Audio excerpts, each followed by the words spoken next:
السلام عليكم ورحمة الله. الحمد لله رب العالمين، وبه نستعين على أمور الدنيا والدين، والصلاة والسلام على أشرف الأنبياء والمرسلين وعلى آله وصحبه أجمعين، أما بعد. Syukur, Alhamdulillah kepada Allah Subhanahu wa Ta'ala. Pagi ini kita dapat sekali lagi mengadakan kelas kita pada subuh yang penuh dengan keberkatan ini. Kita sampai kepada bab yang berikutnya, bab yang ke-37. Bab yang ke-37, muka surat 80. Bab silatul dzirrahim al-musyrik wal-hadiyyati. Bab menyambung silaturrahim dengan memberikan hadiah kepada keluarga yang musyrik ataupun yang bukan muslim. Hadis yang kita akan baca ini diriwayatkan daripada Abdullah ibnu Umar, daripada Abdullah ibnu Umar, ra'a Umar hullatun siyara faqala ya Rasulullah law ishtarayta hadhihi falabistaha yawm al-jumu'ah walilwufud idha atawka faqal ya Umar إنما يلبس هذه من لا خلاق له ثم أهدي للنبي صلى الله عليه وسلم منها حلل فأهدى إلى عمر منها فأهدى إلى عمر منها حلة فجاء عمر إلى رسول الله صلى الله عليه وسلم فقال يا رسول الله بعثت إلي هذه وقد سمعتك قلت فيها ما قلت قال إني لم أهدها لك لتلبسها إنما أهديتها إليك لتبعها أو لتكسوها فأهداها عمر لأخ له من أمة مشرك. Hadis rawahul Bukhari. Hadis ini daripada Abdullah ibnu Umar. Dia meriwayatkan satu hari Umar telah melihat pakaian yang diperbuat daripada sutra.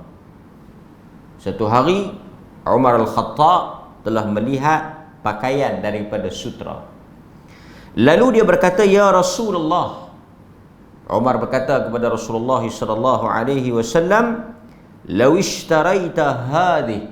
Kalaulah engkau wahai Rasulullah membeli pakaian yang diperbuat daripada sutra ini, kain daripada sutra ini, maka engkau pakailah, falabistaha yaumal jumu'ah. Kau pakailah pakaian yang diperbuat daripada sutra ini pada hari Jumaat. Walil wufud idza atauka, ataupun engkau memakainya ketika menyambut rombongan diplomatik, rombongan diplomatik ataupun rombongan asing, wufud, wafdun, wakil negara asing. Bila mari kepada engkau, kau pakailah pakaian sutra ini. Maksudnya kau pakailah pakaian yang elok, yang cantik ini. Kemudian Nabi SAW kata kepada Umar, ya Umar, innama yalbasu hadhihi man la khalaqa lah. Nabi SAW kata kepada Umar, orang yang pakai pakaian yang diperbuat daripada sutra ini ialah orang yang tidak akan mendapat bahagiannya di hari akhirat. Siapa yang pakai pakaian sutra ni, dia tidak akan mendapat pakaian ataupun bahagiannya daripada Allah Subhanahu wa Ta'ala, daripada pakaian ini di hari akhirat. Lalu tuan-tuan, apa yang berlaku selanjutnya? Thumma uhdiya lin-nabi min hulal. Kemudian Nabi SAW diberikan hadiah daripada pakaian sutra, daripada kain sutra. Kemudian Nabi SAW fa'ahda ila Umar. Nabi pergi bagi hadiah pakaian yang diberikan daripada sutra itu kepada Umar. Nabi dapat hadiah kain sutra tu, Nabi pergi hadiah pula kepada Umar Al-Khattab radhiyallahu anhu. Kemudian faja'a Umar ila Rasulillah. Kemudian Umar pun mari, lepas dia dapat hadiah tu, dia mari jumpa Nabi SAW. Dia kata, ya Rasulullah, ba'athta ilayya hadhi, engkau bagi aku kain sutra ni, wa qad sami'tuka qulta fiha ma qulta, tapi kau tak bagi pakai. Kau tak benarkan lelaki memakai daripada pakaian sutra ini, dan kau pun tak nak pakai. Tiba-tiba kau beri aku hadiah daripada sutra ini. Kemudian Nabi SAW sebut kepada Umar, sesungguhnya aku memberikan atau menghadiahkan kain sutra ini bukan untuk engkau pakai, namun aku memberikannya untuk engkau jual atau berikan kepada orang lain. Bukan semata-mata pakaian ini untuk engkau pakai, ataupun kain ini semata-mata untuk kita pakai. Kita boleh jual dan kita boleh hadiahkan kepada orang lain. Melihat kepada jawapan itu, maka apa yang dilakukan oleh Umar? Fa'ahdaha Umar li akhin. Dia pergi bagi kain yang Nabi bagi dekat dia itu kepada saudara dia yang masih li akhin lahu min ummatin musyrik, yang masih lagi musyrik, kan? Okey. Jadi hadis ni kalau kita tengok, min ummihi musyrik, daripada ibunya yang masih musyrik. Dia pergi bagi hadiah kain yang Nabi bagi dekat dia tu kepada saudara seibu dengan dia yang masih lagi musyrik. Jadi hadis ini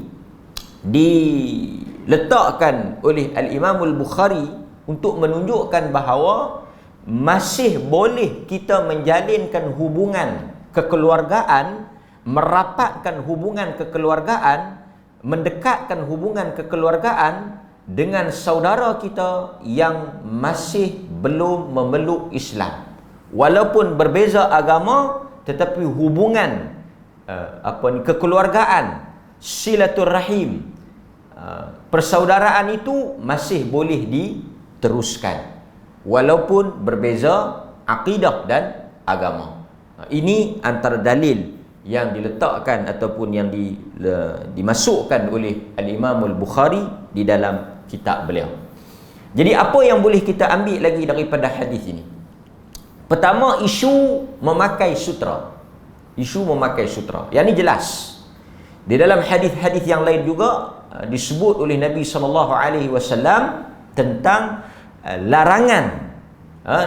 larangan kita memakai sutra bagi lelaki.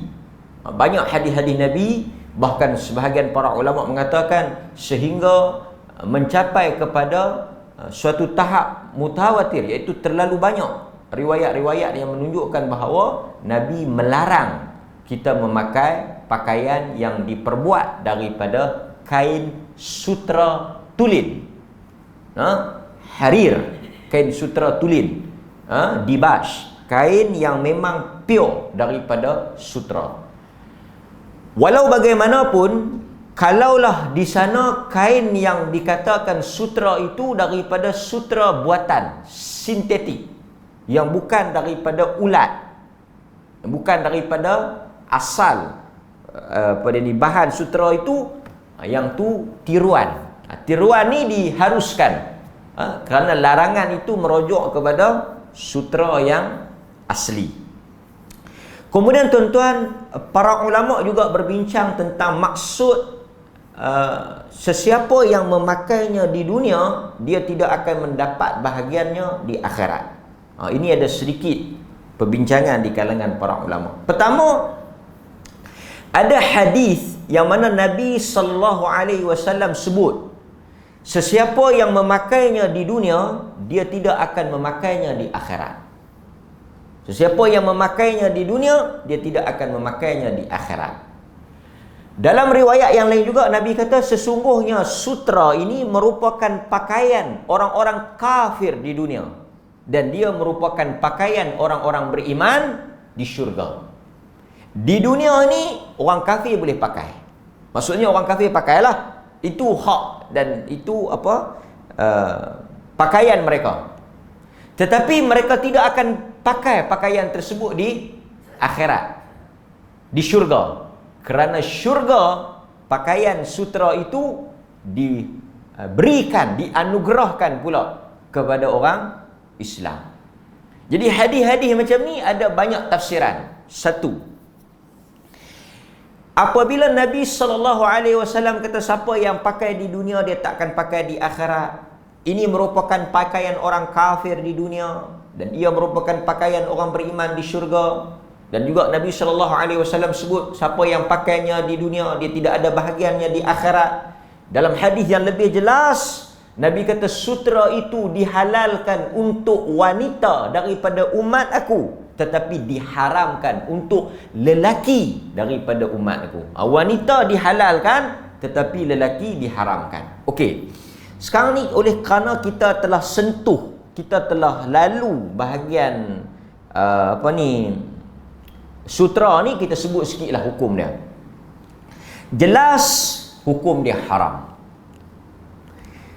Kemudian timbul perbincangan di kalangan ulama, apa maksud Nabi SAW mengharamkan sutra ni bagi lelaki tetapi menghalalkannya bagi wanita?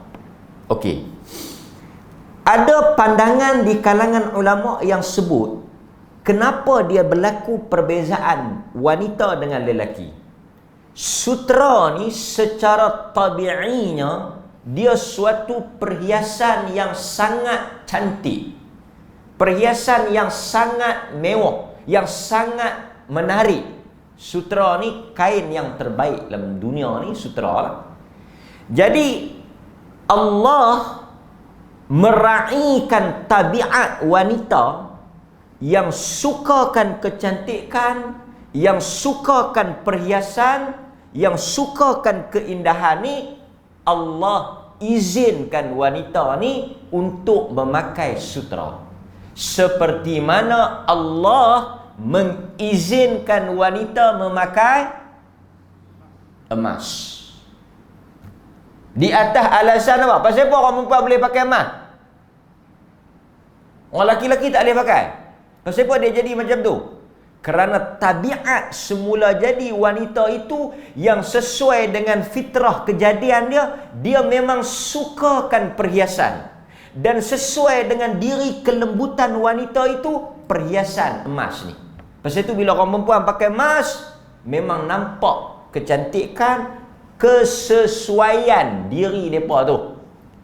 Berbeza dengan orang lelaki-lelaki yang sifatnya keras, yang sifatnya lasak ni, untuk memakai emas. Ini nak membezakan lelaki dan wanita. Sebab itu ada perhiasan yang Allah Ta'ala halalkan, yang Nabi halalkan untuk wanita, tetapi diharamkan untuk lelaki kerana sifat kejadian lelaki dan wanita. Kan?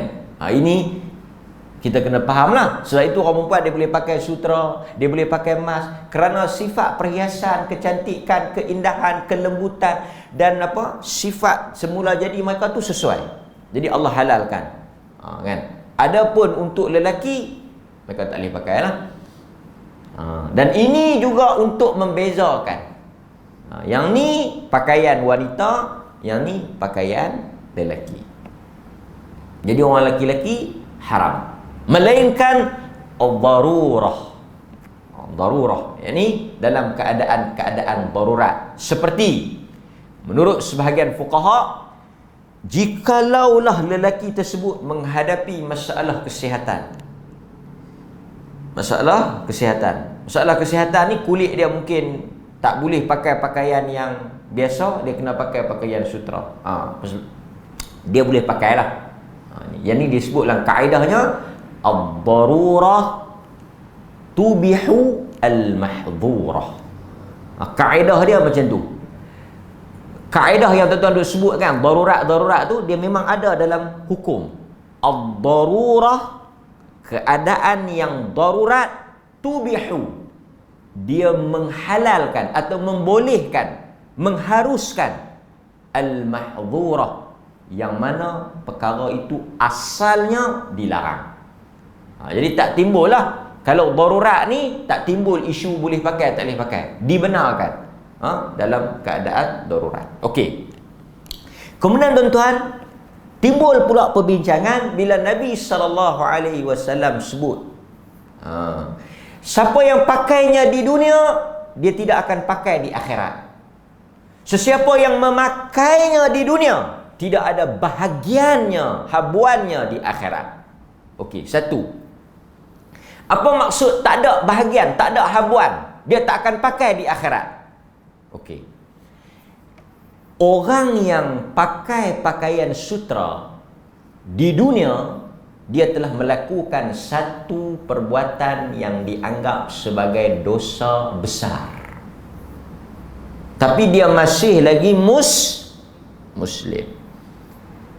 Jadi ada di kalangan ulama yang sebut, kalaulah siapa yang langgar arahan ni, bila dia masuk dalam syurga, ini satu pendapat, dia pakai pakaian sutra, dia buat baju batik daripada sutra ke, dia buat baju Melayu daripada sutra, dia langgar, dia melakukan dosa besar. Tapi dia Muslim, sebab dia tak halalkan lah. Kalau dia kata pakai sutra ni halal, yang tu berat jugalah. Yang ni dia macam orang minum arak lah, dia berdosa, tapi dia Muslim. Jadi bila dia masuk dalam syurga, sebab orang Muslim ni akhirnya dia akan masuk dalam syurga, semua nikmat yang lain Allah Subhanahu wa taala beri pada dia, kecuali apa? Dia dilarang daripada menyentuh dan memakai sutra.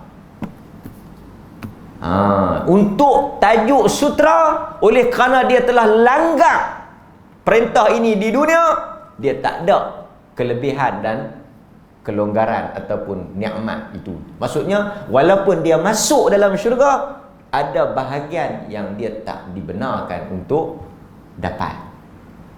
Sebab kata para ulama yang memberikan pendapat ini, mereka kata apa? Bila Nabi kata tak ada habuan dia, tak ada bahagian dia, maksudnya bila dia masuk dalam syurga, dia tak boleh pakai sutra. Diharamkan untuk dia, pasal dia dah langgar di dunia. Sebab tuan-tuan kena ingat, syurga menurut pandangan hujah pihak yang pertama ni, syurga tidak sama nikmat dan darajat dia.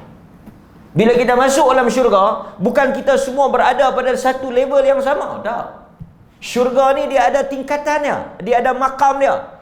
Orang yang berada macam ni lah tuan-tuan, kita mudah nak faham. Orang yang berada pada kelas yang pertama, kelebihan, kemudahan, kenikmatan, kesenangan, anugerah, rezeki dia, kelebihan dia, tentulah tak sama dengan orang yang berada pada kelas yang kedua.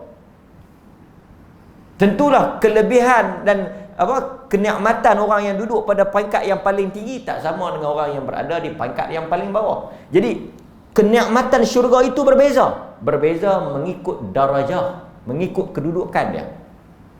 Jadi ada tak bahagian yang orang ni tak dapat? Ada. Dia tak dapat sutra. Sutra syurga, sutra akhirat. Kenapa Allah Ta'ala tarik kelebihan itu? Kerana dia telah langgar arahan itu di dunia. Itu pendapat yang pertama. Itu tafsiran yang pertama. Maksud siapa yang dah pakai di dunia, dia tak akan dapat lagi habuan dia di akhirat. Pandangan yang kedua, tafsiran yang kedua, hadis yang sama tapi pendapat yang kedua, dia kata apa? Maksud siapa yang dah pakai di dunia tak akan pakai lagi di akhirat. Atau dalam hadis ni, siapa yang dah pakai di dunia tak ada bahagian dia di akhirat, apa dia? Iaitu merujuk kepada orang kafir. Merujuk kepada orang kafir pasal apa? Nak pakai sutra ni kena duduk dalam mana? Nak pakai sutra di akhirat ni kena masuk syurga. Masuk dalam neraka boleh pakai tak? Mana ada pakaian? dalam neraka pakaian dia api. Kalau tuan-tuan baca dalam Al-Quran, Allah Subhanahu Wa Taala cerita tentang pakaian ahli neraka. Jadi sutra ni pakaian ahli syurga. Jadi untuk pakai sutra kena masuk syurga. Jadi orang kafir yang pakai dah di dunia ni, yang dah menikmati sutra dunia ni, mereka mati di atas kekafiran itu, bila mereka masuk dalam neraka, mereka tidak akan dapat lagi memakai pakaian ahli syurga.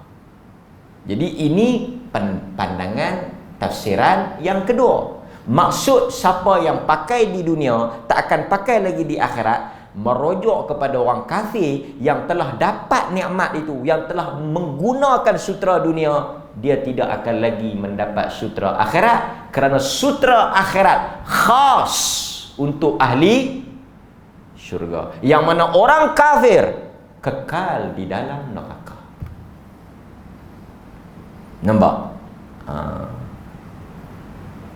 Jadi ini bab sutra. Sebab itu tuan-tuan, dunia ni tempat Tuhan uji. Tuhan haramkan arak, tapi Allah sebut dalam syurga ada arak. Nabi bagi tahu dalam syurga ada arak. Tapi di dunia dia haramkan. Boleh saja kalau Tuhan nak halalkan. Sebab dia syari', dia yang menentukan hukum. Tapi dia larang kita minum. Sebab apa? Sebab ujian. Pasal itu Allah Subhanahu Wa Taala sebut memang manusia ada kecenderungan, nafsu dia, ada keinginan. Memang kita nak. Kita ada kecenderungan kepada benda-benda yang haram ni, memang ada. Tapi kita tak sentuh. Kita sabar. Kita tunggu untuk kita menyentuhnya di akhirat. Yang ni yang dikata dunia itu ujian, untuk uji. Inna khalaqnal insan min nutfatin amsyajin nabtalih faja'alnahu sami'an basira. Kami menjadikan manusia ini daripada air mani yang kotor. Kami jadikan manusia ini, inna khalaqnal insan min nutfatin amsyaj, daripada air mani. Untuk apa? Untuk kami berikan mereka hidup di dunia ini, nabtalih, kemudian kami tes. Siapa yang lulus apa yang kami kata tak boleh dan boleh tu, dia akan mendapat habuan dia di akhirat. So kita sabarlah sah. Halal dengan haram ni hanya terdapat dalam kehidupan dunia. Pasal itu tuan-tuan tak payah tanya, dalam syurga boleh buat tak? Dalam syurga boleh makan tak? Dalam syurga boleh pakai? Soalan tu tak wujud di dalam syurga. Dalam syurga tak wujud soalan boleh tak? Boleh makan tak? Boleh buat tak? Boleh pakai tak? Apa saja dia tak ada boleh ke tak. Dalam syurga tidak ada haram. Dalam syurga tak ada larangan. Dalam syurga tak ada benda yang tak dibenarkan. Syurga ni ada hukum tak? Tak ada. Syurga bukan tempat tempat ibadat. Dia bukan tempat untuk kita hukum hakam, tak ada. Dalam syurga dia tak ada haram, dia dah hanya halal. Dia tak ada tak boleh. Dalam syurga semua walakum ma tashtahin. Quran kata, dan bagi kamu apa sahaja yang kamu syahwatkan padanya, yang kamu nak. Walakum ma tashtahin. Quran kata apa sahaja yang kamu nak, nafsu kamu nak, semua boleh dalam syurga. Dalam syurga tak ada tak boleh. Pasal itu ada orang tanya, ya Rasulullah, dalam syurga ada kuda. Dia suka naik kuda. Ya Rasulullah, dalam syurga boleh tanam pokok. Dia suka tanam. Nabi kata boleh tanam pokok, boleh bercucuk tanam. Dia tanya Rasulullah, dalam syurga boleh tak nak bercucuk tanam? Rasulullah kata boleh. Tapi di syurga ni bila kamu tahu benih terus tumbuh, terus keluar buah. Dia bezalah tapi boleh. Orang yang tanya tu Badui, Arab yang duduk sebelah dia tu Arab bandar. Dia tahang memang lekeh lah tanya apa, boleh cucuk tanam. Buat apa nak cucuk tanam? Dalam syurga nak cucuk tanam buat apa? Tuan-tuan tanam pelam pasal nak makan. Tuan-tuan tanam di dunia ni pasal nak makan. Dalam syurga nak tanam buat apa? Memang makanan tu memang mat. Tapi faham tak? Setengah manusia dia tanam untuk apa? Melayan nafsu dia. Ada orang tak boleh makan durian tapi dia tanam. Tanam buat apa? Tak boleh makan. Saja syok-syok. Dalam syurga tu syok-syok. Dia seronok ni dia buat. Bukan untuk dia nak makan. Pasal nak makan. Tuan-tuan dalam syurga Quran kata terlintas saja mai. Bukan kata tuan-tuan kena pergi masak, kena percaya. Terlintas saja dia mai. Jadi untuk apa tuan-tuan cucuk tanam ni? Untuk nafsu, untuk syahwat, untuk nak meraihkan keseronokan. Itu dalam syurga. Okey. So, apa sahaja ujian dunia ni, kita sabar. Kita sabar. Kita bertenang. Habis bab sutra. Tapi kalau ada orang tanya, dia kata kalaulah satu orang, ini fuqaha bincang, ulama bincang. Kalaulah satu orang tu dia pakai sutra, dia pergi semayang. Ni orang laki-laki lah. Dia pakai sutra, dia pergi semayang. Baju dia daripada sutra ke, kain dia daripada sutra ke, jubah dia diperbuat daripada sutra, dia pergi semayang. Ulama bincang. Pakai sutra haram, dosa besar, tapi semayang dia sah. Artinya tak perlu qada, tak perlu ulang. Dia pasal tu bila hukum ni dia kena tengok tajuk. Satu orang tanya, hukum pakai sutra haram, hukum semayang pakai sutra sah. Cuma orang yang lemah, dia mengaji lemah ni, dia tak faham. Tu yang duk jadi kata apa yang orang tak kata tu. Dia pasal tu mengaji ni, Al-Imam Syafi'i kata dia perlu kepada otak yang cerdik. Kalau otak lemah dia tak boleh faham. Tu yang banyak yang orang tak kata, dia kata. Dia kata apa yang orang tak kata. Saya bagi contoh berapa contoh. Saya bagi contoh berapa contoh. Sentuh wanita menurut sebahagian fuqaha tidak membatalkan wudu. Tajuk apa yang kita bincang tu? Tajuk apa? Pegang, sentuh wanita, sentuh isteri batal tak batal wudu? Tajuk dia, adakah menyentuh wanita isteri ni membatalkan wudu? Itu tajuk dia. Orang yang otak lemah ni, orang yang tak berapa nak boleh pi bab mengaji ni, dia akan kata apa? Depa suruh pi gagau raba orang perempuan. Siapa kata? Siapa yang kata tu? Dia yang kata. Siapa yang faham lagu tu? Dia faham lah, tengok. Nampak? Orang tak kata. Orang bincang tajuk batal ke? Batal ke tak? Dia pergi faham lagu mana? Dia kata boleh pergi raba perempuan, boleh pergi pegang orang perempuan. Siapa yang kata? Orang duk bincang tajuk, sentuh tu batal ke? Batal ke tak? Tu satu. Yang kedua. Yang kedua. Ini saya bagi contoh-contoh yang orang duk sebut ni. Okey. Orang tanya, apa hukum kahwin dalam masjid? Apa hukum kahwin dalam masjid? Sebelum tuan-tuan tanya, apa hukum menikah dalam jamban? Apa hukum menikah dalam jamban? Pergi menikah dalam jamban boleh tak? Ni nak bagi, pasal bila depa otak lemah, dia kena contoh tu bagi ni sikit. Apa hukum? Ni hampa masuk ramai-ramai dalam bilik air ni buat apa? Kami nak menikah. Sah tak? Sah ke tak? Sah ke tak? Sah. Okey, kita ambil contoh lain. Apa hukum nikah tepi trafik light? Sah ke tak? Ni hampa duk berhimpun ramai-ramai tepi trafik light ni buat apa ni? Yang pakai baju Melayu apa semua ni, yang bawa bunga telur apa semua ni. Kami nak menikah. Sah ke tak? Sah. Cuma bila orang kata tajuk dia lain. Bila orang kata menikah ni di mana pun boleh, tak syarat, bukan rukun menikah tu mesti dalam masjid. Bukan syarat sah, bukan rukun. Tak semestinya. Pasal orang kita dia duk faham kata menikah kena dalam masjid, nikah kena dalam masjid.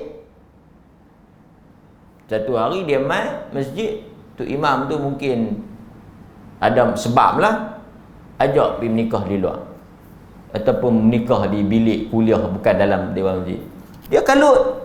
Pasal dia kata, pasal tak boleh menikah dalam masjid, pasal tak masuk dalam masjid. Imam tu, tak apa, kita menikah dalam dewan ni pun tak apa, dalam bilik ni pun tak apa, sah je. Tak, pasal tak boleh dalam masjid. Dia faham kata mesti dalam masjid. Bila lepas tu orang kata tak apa menikah di mana, dia faham guna.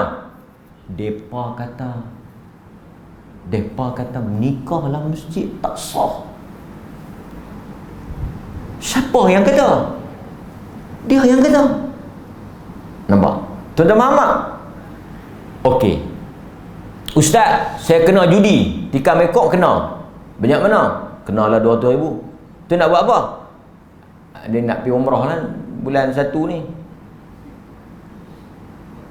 Macam mana Ustaz? Boleh tak? Duit tu duit haram lah. Tapi kalau saya pergi, sah. Pergi umrah, duit ekor, sah ke tak?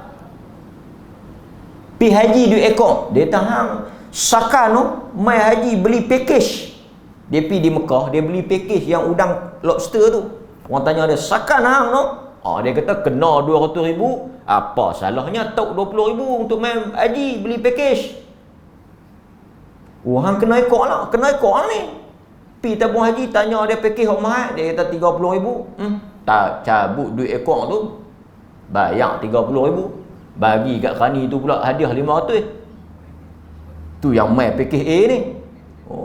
Kok balik ni kena pula 300-400,000 lah. Sah tak? Sah tak tuan-tuan?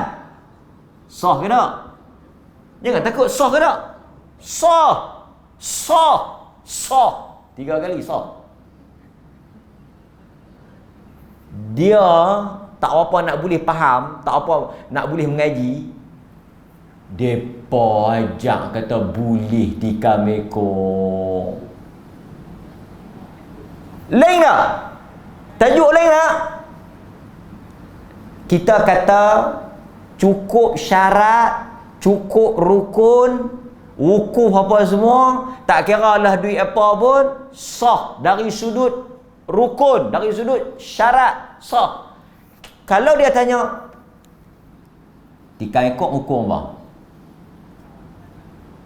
Judi hukum apa? Haram. Pasal tu, kalau kita tak apa-apa nak boleh faham, kalau kita tak apa-apa nak boleh pi, otak kita lemah, kita jangan masuk dalam tajuk yang orang duk bincang ni. Kita jangan bersabuk.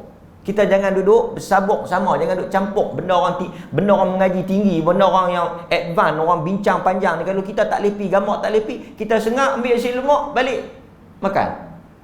Kita jangan duduk ulas. Kadang dia cakap benda orang duk bincang tajuk lain, orang cakap tajuk lain, dia pergi nak masuk campur juga, dia pergi nak bersabuk juga, lah kali dia pergi kata benda orang tak kata. Ini benda yang penting. Satu orang pakai sutra, dari sudut hukum pakai sutra tu haram, berdosa. Tapi kita nak kata semayang dia tak sah, pasal apa? Dia ambil wuduk tak? Dia menghadap kiblat tak? Pakaian dia menutup aurat tak? Tuan-tuan nak kata tak sah, pasal apa? Tak sah pasal pakai sutra. Okey, saya tanya tuan-tuan satu soalan. Ni tinggi punya soalan ni. Kalau tak lepi jangan jawab. Satu orang dia pakai jubah daripada sutra, dia semayang. Dengan satu orang lagi telanjang. Satu orang semayang telanjang, satu orang semayang pakai sutra. Siapa yang sah? Siapa yang semayang dia sah? Tuan-tuan tengok, astagfirullah, ada pula pergi kata boleh pakai sutra. Yang ni yang kita duk geram ni. Orang duk bincang bab sembahyang tu sah. Yang ni tak sah pasal tak tutup. Yang ni sah bukan pasal sutera tu, pasal dia tutup. Pasal tu kita kata, kalau otak tak berhubung, dulu kecil-kecil tak makan Enfagrow, jangan masuk tajuk tinggi. Jangan bersabuk kalau orang bincang ilmiah, bincang dalil. Kalau kita tak arti, kita duduk tepi sudah. Dengar, buat dengar, ya sudah. Kalau balik sekali orang kata apa mengaji tak mau, dengar kuliah tak mau, tuang balik, dengar pergi. Tapi kita tak faham, kita jangan duduk bercampur. Ni pergi buat ulasan pula. Pergi duduk buat komen pula. Apa mereka ni kata boleh pakai sutera? Bila yang dia kata boleh pakai sutera? Dia duk kata kawan tu sah. Sutera tu haram lah. Faham tak tuan? Okey. Tu tajuk. Kadang-kadang tajuk. Banyak lagi contoh kita boleh buat kan. Berkaitan dengan dia tak ketahuan tajuk apa. Dia tak tahu kan tajuk apa. Okey. Hadis ni juga tuan-tuan, ini poin besar yang disebut oleh para ulama berkaitan hadis ni. Bukan cerita sutera tadi, tapi kita kena lalulah pasal dia mula dengan tajuk sutera. Tajuk dia sebenarnya bukan sutera. Huraian yang Al-Imam Al-Bukhari letak hadis ni bukan nak kira bab sutera tu. Sutera tu cerita lain. Cerita dia pada poin yang kedua tu. Poin Umar memberikan hadiah kepada saudaranya daripada sebelah ibunya, min ummihi, ibunya. Saudara akhun, saudaranya daripada sebelah ibunya yang kafir. Secara mudah nak bagi faham apa dia? Secara mudah nak bagi faham. Hadis ni menunjukkan bahawa walaupun kita ada keluarga yang kafir, keluarga yang bukan Islam, keluarga yang masih berbeza agama dengan kita dulu mungkin asal Buddha, asal Kristian, asal Hindu, kita convert masuk Islam, adik-beradik kita masih lagi ada, mereka tetap adik-beradik, mereka tetap kaum keluarga. Jadi untuk pi bagi sedekah, pi bagi bantuan, pi bagi hadiah, pi jaga depa, pi buat baik, yang tu semua agama tak larang. Kita ada keluarga yang bukan Islam, susah, kita pi bagi sedekah, kita pi bagi bantuan, pi bagi duit. Boleh tak boleh? Boleh. Dapat pahala tak? Dapat. Allah sebut dalam Al-Quran, dalam surah Al-Mumtahanah, ayat yang ke-8, la yanhaakumullahu 'anil ladzina lam yuqatilukum fid din wa lam yukhrijukum min diyarikum an tabarruhum. Quran kata an tabarruhum. Quran tak pernah haramkan kamu daripada pi buat tabarru'at. Tabarru', buat baik. Sebab itu apa sahaja perbuatan baik kita kepada orang kafir, semua dapat pahala. Tuan-tuan nampak satu orang kafir lapang minta sedekah, mai kedai tuan-tuan, tak payah duk jamu, kafir kan boleh apa. Ini jahil, dia tak tahu. Ada 3, kita keluar band, ada 4 orang minta sedekah. 3 orang Islam, 1 orang kafir. Kita pun bagilah 3 orang Islam tu RM1, mai tang kafir tu, hang kafir tak nak bagi Dia kata, dia tengok kita apa? Dia kata apa? Dia kata macam mana nak masuk Islam? Macam mana nak masuk Islam? Kan? Pasal tu ada orang duk bincang, kita tahu ada pandangan di kalangan para fuqaha ada. Tuan-tuan, daging korban ke daging akikah nak bagi pada orang kafir, ambil pandangan yang boleh Jiran tu tiap-tiap kali dia ada majlis ke, dia ada kenduri ke, siap ambil catering lain. Jiran kita tu bukan Islam, kawan kita duk teringat kat kita, tiba-tiba mai kita buat kenduri akikah, kita buat daging korban, dia tahu. Hang jangan duk mai lah. Kalau hang nak mai, nak tengok cucu aku boleh, hang jangan duk makan lah.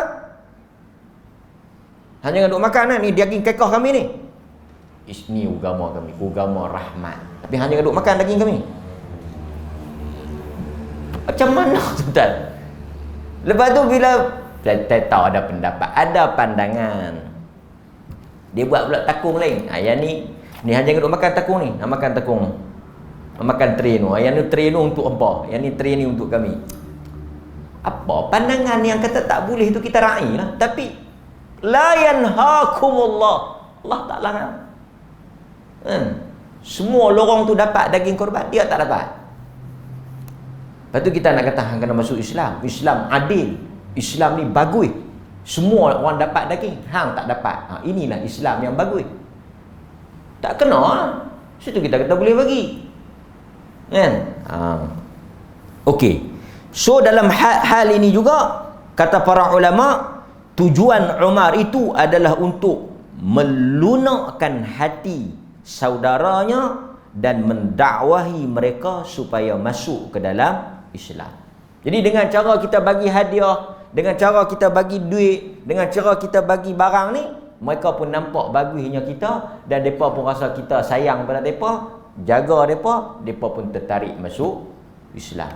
Pasal itu pemberian zakat wal muallafah yang disebut sebagai muallaf itu termasuk juga orang kafir yang belum masuk Islam. Dia 50-50 dia nak masuk ke tak masuk, dia nak masuk ke tak masuk. Tak tahu kita pergi bagi zakat kat dia. Ini bantuan daripada orang Islam, RM500 untuk hang. Dia tak borang, nak masuk terus. Nampak? Kan? Lepas tu bila dia masuk, dia mengaji, dia jadi baguslah kan. Nampak? Dan juga bukan sahaja kita boleh memberi hadiah kepada orang bukan Islam. Ini termasuk muamalah yang baik. Kita juga boleh menerima hadiah daripada orang bukan Islam. Kita pun boleh pergi bagi hadiah dekat orang kafir. Kalau orang kafir bagi hadiah kat kita pun, kita boleh terima. Tapi kena tengoklah hadiah apa. Kalau dia bagi hadiah benda haram pun kita ambil. Dia bagi apa abang? Dia bagi kasbah. Ustaz kata boleh terima. Boleh lah, tapi tengok ke barang lah. Dia bagi apa? Dia bagi apa ni? Dia bagi tokong buncit ni ke apa ke? Tak boleh lah kan. Kita pula duk pitak lama. Benda-benda yang haram kalau dia bagi kat kita tolak lah kan. Ataupun kita ambil, kita buang lah kan. Tapi kalau orang kafir bagi, ambil. Dalilnya Nabi SAW banyak menerima hadiah daripada orang bukan. Hatta Nabi pernah menerima hadiah makanan. Saya bagi contoh, tak tahulah kan. Indian neighbor tuan-tuan, India. Jiran tuan-tuan Hindu, India. Hindu bukan India Muslim, India Hindu. Deepavali nak mai ada lepas lah ni. Dia pergi hantar capati dengan dal. Dia pergi hantar capati dengan dal. Dia kata ini capati dengan dal ni Deepavali. Macam mana boleh tak? Ambil je lah. Makan. Kalau lalu, makan. Kalau tak lalu, bagi kat orang lain. Apa salahnya? Kan? Boleh terima? Boleh capati, roti. Kan? Dal. Bukan. Kalau dia buat mekoh ayam, lemah perut kita kan? Ayam kepok ke? Ayam sembelih ke? Kan? Tak apalah, yang tu mungkin kita syubhah. Kita samar-samar tang ayam tu. Tapi tang capati tu, dan saya bukan nak habaq suruh makan. Saya bukan nak habaq suruh makan. Saya nak ceritanya bahawa kalau benda yang tidak haram dia bagi, kita boleh ambil. Dan kita tak payah ekstrim. Ekstrim tu apa dia? Hantar mai hadiah. Kita pun panggil mesyuarat. Boleh ambil. Pasal apa?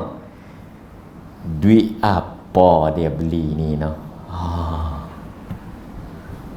Dia dah bincang duit apa ni beli ni kan. Depa ni duit apa ni? Duit judi ke? Duit apa ke beli ni? Tak timbul soal sumber duit tu. Kita dengan dia di atas hukum apa? Dia bagi hadiah. Daripada mana sumber duit tu? Termasuk orang Islam yang bagi kat tuan-tuan ni. Tuan-tuan tahu ke sumber mana? Dia ni aku tengok susah ni, tiba-tiba mai bagi barang mahal ni kan. Toh kena ekor ke apa ke kan? Toh curi ke apa ke? Jangan main-main tuan-tuan.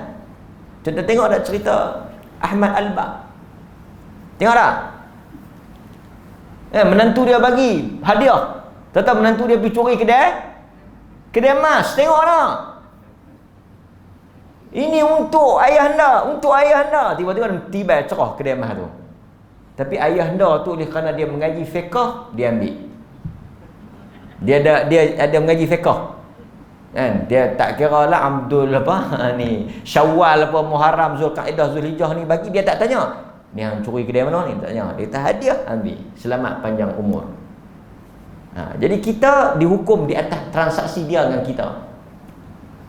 Kan? Jadi ini menunjukkan bahawa Islam agama yang mudah, rahmah dan meraihkan hak-hak orang bukan Islam.